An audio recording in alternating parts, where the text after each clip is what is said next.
अस्सलाम वालेकुम दोस्तों, मैं हूं डॉक्टर राशिद। आप देख रहे हैं डॉक्टर राशिद ऑनलाइन। आज मेरी वीडियो का टॉपिक है कि ब्लड सैंपल जो ड्रा किया जाता है वो किन वाइल्स में लिया जाता है। एंटीकोगुलेंट कहा जाता है कि ब्लड को एंटीकोगुलेंट क्लॉट होने नहीं देता है। पहली 4 वाइलें मैं उन्हीं के बारे में आपको बताऊँगा। सबसे पहले ये वाइल आ जाती है। इसमें जो एंटीकोगुलेंट है वो है सोडियम सिट्रेट के नाम से। ये ब्लड को क्लॉट होने नहीं देता है। दूसरे नंबर पर वाइल आ रही है सोडियम फ्लोराइड। इस वाइल में भी ब्लड क्लॉट नहीं होता है।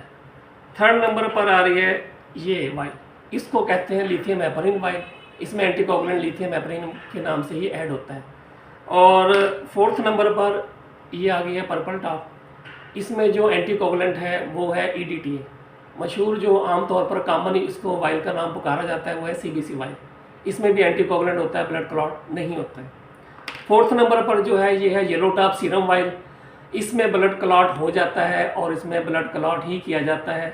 इसमें एंटीकोगुलेंट नहीं पाया जाता है, बल्कि इसमें क्लॉटिंग एजेंट होते हैं ताकि वो ब्लड को क्लॉट होने में सपोर्ट करें। नेक्स्ट वीडियो में इंशाल्लाह आपको बताऊंगा कि जो वाइल्स में ब्लड लिए गए हैं कौन से टेस्ट परफॉर्म किए जाते हैं। दुआ में याद रखिएगा। अल्लाह हाफिज़।